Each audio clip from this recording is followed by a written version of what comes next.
प्यारे विद्यार्थियों, आज इस वीडियो में हम आगे नेहरू जी के राजनीतिक विचारों के बारे में बात करते हैं। नेहरू जी के प्रमुख राजनीतिक विचार क्या थे? पहली बात, नेहरू जी को की लोकतंत्र के प्रति आस्था थी और उन्होंने लोकतांत्रिक समाजवाद के विचार को प्रतिपादित किया। यानी वह लोकतंत्र को दुनिया की सबसे श्रेष्ठ शासन व्यवस्थाओं के रूप में देखते थे। उसमें उन्होंने आस्था व्यक्त की। साथ ही साथ उन्होंने लोकतांत्रिक समाजवाद का विचार दिया।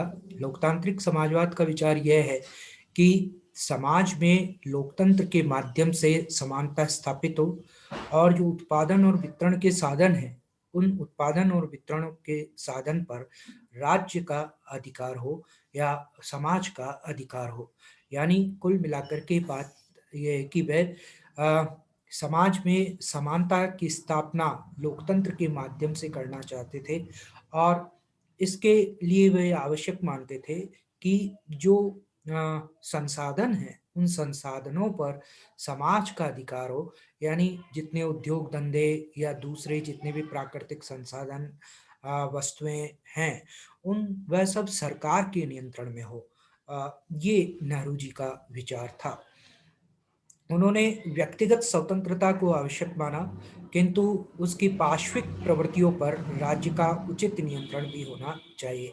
यानी वो व्यक्ति की व्यक्तिगत स्वतंत्रता को बहुत आवश्यक मानते थे, लेकिन साथ ही साथ उनका ये भी मानना था कि वह व्यक्तिगत स्वतंत्रता स्वच्छंदता में नहीं बदलनी चाहिए। व्यक्ति की जो पार्श्विक प्रवृत्तियां या जो आपराधिक प्रवृत्तियां होती है, उनको राज्य के द्वारा नियंत्रित किया जाना आवश्यक है। कहीं न कहीं नेहरू के ये विचार हमें जॉन स्टुअर्ट मिल, जो इंग्लैंड का प्रसिद्ध विचारक है, उसकी याद दिलाते हैं, जो व्यक्तिगत हित या व्यक्तिगत स्वतंत्रता और उसकी सामाजिक स्वतंत्रता के मध्य एक सामंजस्य स्थापित करते हुए ये बतलाता है कि व्यक्ति अपने व्यक्तिगत कार्यों के लिए स्वतंत्र है, लेकिन जब उसकी सामाजिक कार्य का जो क्षेत्र है, वह राज्य के द्वारा नियंत्रित होना चाहिए। राज्य सामाजिक हित का माध्यम होना चाहिए, यानी राज्य कल्याणकारी होना चाहिए। फिर उन्होंने राज्य के बारे में कहा कि राज्य धर्मनिरपेक्ष हो, यानी राज्य का अपना कोई धर्म नहीं होना चाहिए। राज्य सभी धर्मों के साथ समान व्यवहार करे और धर्म के मामलों में राज्य किसी प्रकार का हस्तक्षेप न करे, किसी धर्म विशेष का पक्ष न ले। ये पंडित नेहरू का मानना था। उन्होंने कहा कि धर्मनिरपेक्ष होते हुए भी राज्य एक नैतिक संस्था के रूप में कार्य करे और व्यक्तियों के नैतिक उत्थान के लिए कार्य करता रहे।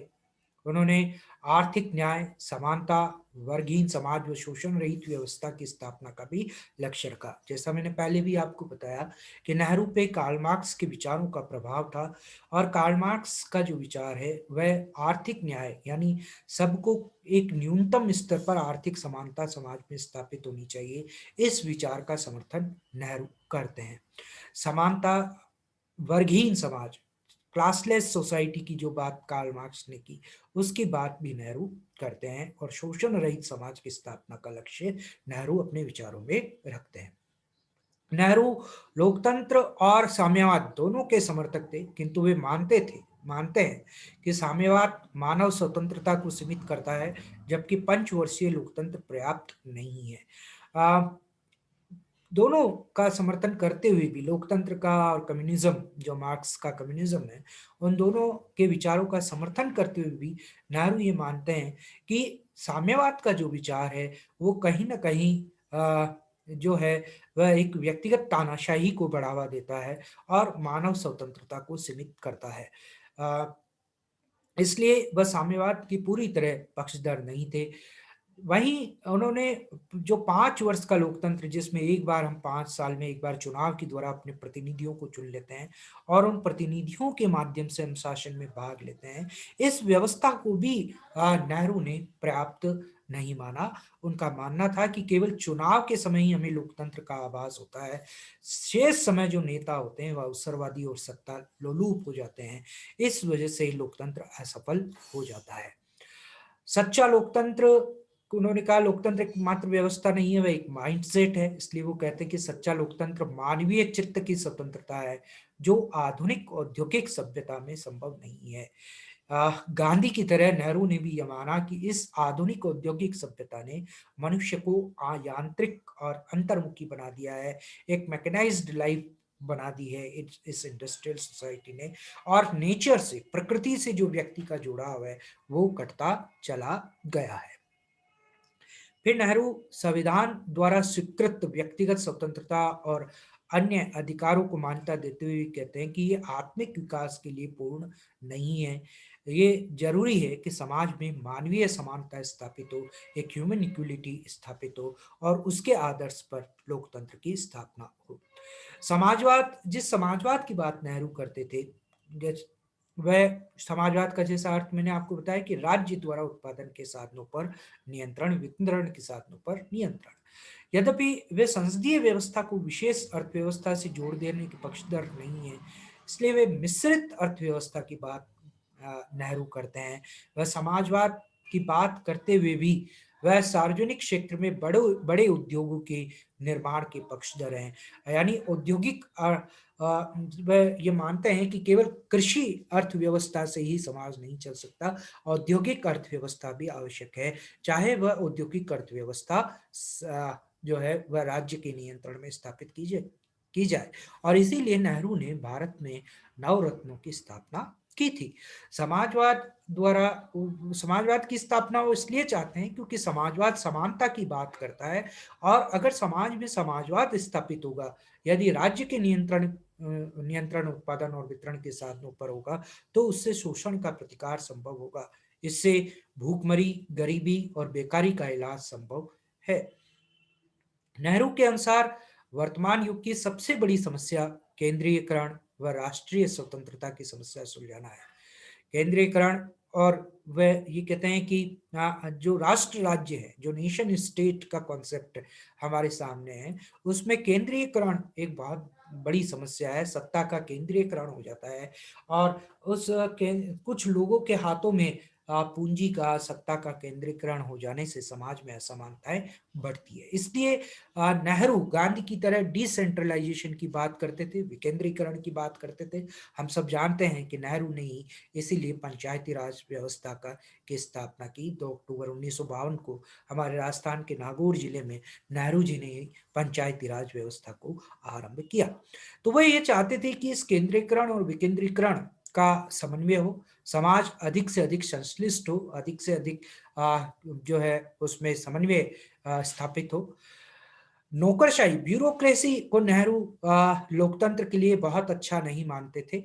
वह ये मानते थे कि नौकरशाही अगर ताकतवर होगी तो वह समाज के लिए हानिकारक होगा, कि कुछ उससे जनता की आवाज नौकरशाही अपनी सत्ता के बल पर दबा देगी।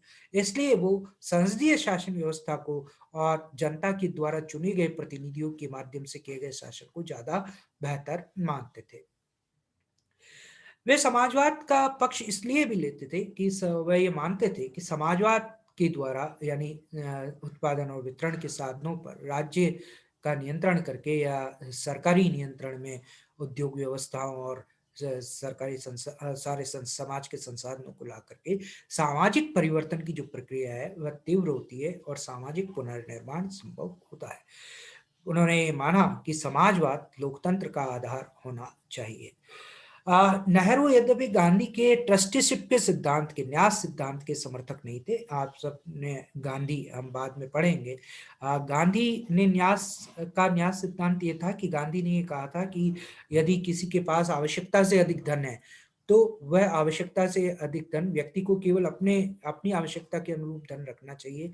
बाकी का जो उसका धन है उसे ये समझना चाहिए कि वह समाज का है, समाज का वह एक ट्रस्टी है, इसलिए उसको उस धन को, जो शेष धन है, उसको समाज हित में प्रयोग करना चाहिए। एक ट्रस्ट बना करके उस अतिरिक्त धन को समाज की कल्याण में लगा देना चाहिए।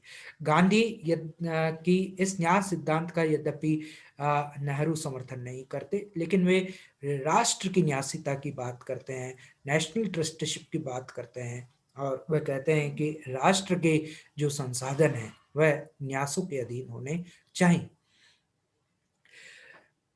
वह मार्क्स के, जैसा मैंने भी कहा, वह मार्क्स के वैज्ञानिक समाजवाद से प्रभावित थे, लेकिन नेहरू समाजवाद को व्यक्तिवाद का तत्सम रूप मानते हैं, यानी उन्होंने कहा कि जो व्यक्तिगत स्वतंत्रता की बात करने वाला एक जो व्यक्तिवाद है, उदारवाद है, उसका ही थोड़ा संशोधित रूप समाजवाद है। मार्क्सवाद की धारणा को वह पूर्णतः ठीक नहीं मानते, या इस बात को ठीक नहीं मानते कि व्यक्ति जो है वह समष्टि में परिवर्तित हो जाए। वह ये मानते हैं कि मार्क्सवाद अंततः व्यक्ति की स्वतंत्रता को लोप कर देता है और व्यक्ति की स्वतंत्रता को समष्टि में परिवर्तित कर देता है।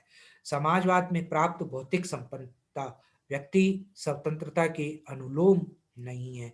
यानी उन्होंने कहा कि समाजवाद में जो भौतिक संपन्नता प्राप्त होती है वह वह व्यक्तिगत स्वतंत्रता के कारण ही प्राप्त होती है। इसके अलावा नेहरू को सहकारिता पद्धति में विश्वास था, कोऑपरेटिव सिस्टम में विश्वास था, जिसमें समाज के लोग कोऑपरेटिव सोसाइटी के माध्यम से समाज के संसाधनों पर नियंत्रण स्थापित करते हैं, उनका संचालन करते हैं। जैसे डेयरी डेयरी का जो सिस्टम है, वह एक कोऑपरेटिव मेथोडोलॉजी है जो नेहरू के समय शुरू हुई। तो सहकारिता पद्धति में नेहरू को विश्वास था। नेहरू संपत्ति को चंद व्यक्तियों की मुनाफाखोरी का माध्यम नहीं बनना चाहिए, ऐसा मानते हैं कि संपत्ति का कुछ लोगों के हाथों में केंद्रीकरण नहीं होना चाहिए, जैसा आज हम देखते हैं। वह संपत्ति के केंद्रीकरण और एकाधिकार से बचने के लिए राज्य द्वारा उत्पादन व वितरण के साधनों पर अधिकार का पक्ष लेते हैं।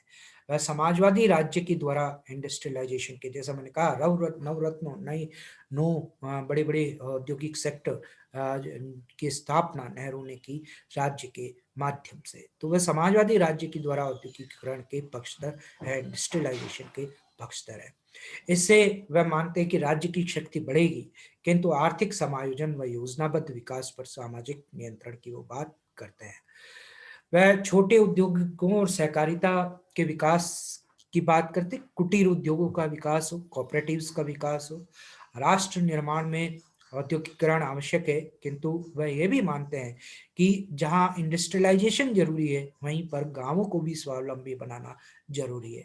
वह गांधी की तरह गांवों की सरलता के पक्षधर न होकर के वह ये कहते हैं कि गांवों का भी आधुनिकीकरण होना चाहिए, वहां भी मॉडर्निटी या आधुनिक जो सभ्यता और के जो साधन है वह पहुंचने चाहिए। आ, बहुत ज्यादा शहरीकरण के नेहरू पक्षधर नहीं है, वह शहरीकरण को अनुचित मानते हैं।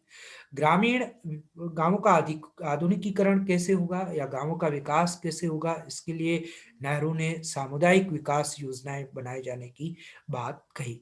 नेहरू ने रूस में जो सामुदायिक विकास योजनाओं के माध्यम से विकास हुआ उसका उदाहरण लिया और उसका भारतीयकरण किया। स्वतंत्रता समानता के व्यक्तिगत मूल्यों का संधारण करने के साथ साथ रूस के असमान सामूहिकता के स्थान पर उन्होंने सहकारिता का वर्ण किया। वह पश्चिमी संस्थाओं या संसदीय लोकतंत्र के माध्यम से भारत की जड़ता, अशांति व सामाजिक अंधविश्वासों को दूर करना चाहते थे। वह ये मानते थे कि पार्लियामेंट्री डेमोक्रेसी के माध्यम से संसद के द्वारा कानून बनाकर जो समाज की रूढ़ियां हैं, जो अंधविश्वास हैं, जो कुप्रथाएं हैं समाज में, उनको समाप्त किया जा सकता है। वे बुलेट की बजाय बैलेट से समाजवाद की बात करते थे। हम सब जानते हैं कि एक हमारे यहाँ नक्सलवाद चलता है जो बंदूक के माध्यम से या क्रांति के माध्यम से, रिवॉल्यूशन के माध्यम से समाजवाद स्थापित करना चाहता है, समाज में समानता स्थापित करना चाहता है। नेहरू इसके विरोधी थे और नेहरू ने कहा कि बुलेट से नहीं बल्कि बैलेट, मतपत्र, मतों के माध्यम से, वोट के माध्यम से लोग ऐसी पार्टियों को चुने, ऐसे दलों को चुने जो समाजवाद की स्थापना की बात करते हों और जो समाजवाद की नीतियों को लागू करते हों। उन्होंने देशी रियासतों के शासकों की अपार संपदा और उद्योगपतियों के काला धन और अंग्रेजों की गुलामी करने वाले संभ्रांत सभी वर्ग के त्रिदानों से जनित वातावरण को जनता के अधिकारों में बदला।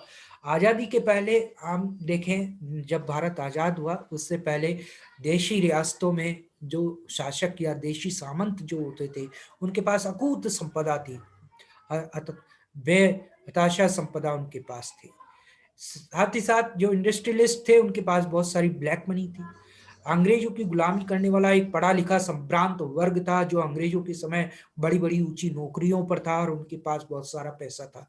उन्होंने इन सब के जो पास जो अतिरिक्त पैसा और अपार संपदा थी, और उसके सहारे वह समाज के जो गरीब आम जनता थी उसका शोषण किया करते थे। इस व्यवस्था को नेहरू ने बदला और उन्होंने जनता के अधिकारों की बात की, आम जनता के अधिकारों में उसको बदला और उन सब के ऊपर नकेल कसी, देशी रियासतों के शासकों के ऊपर, उद्योगपतियों के काले धन पर और अंग्रेजों की गुलामी करने वाले सम्राट से भी वर्ग पर उन्होंने नकेल कसने का कार्य किया। और इसलिए उन्होंने संपत्ति के अधिकार को खत्म करने की बात की, जनता को पूंजी के केंद्रीकरण से उत्पन्न खतरे बतलाए और सहकारिता पर, कोऑपरेटिव्स पर ज़्यादा से ज़्यादा बल दिया। समाज के आणविक समाज के स्थान पर अन्य समाजों के साथ विकास की उन्होंने बात की कि हम केवल एक आणविक समाज, एक अकेले समाज बन के नहीं रहें, बल्कि अन्य समाजों के साथ हम विकास करें। संविधानवाद में उनका दृढ़ विश्वास था कि शासन जो है वह संविधान के अनुसार चलना चाहिए, जनता की इच्छा के अनुसार चलना चाहिए। तो ये नेहरू के कुछ महत्वपूर्ण राजनीतिक विचार थे। अगले वीडियो में हम विस्तार से इन पर चर्चा करेंगे।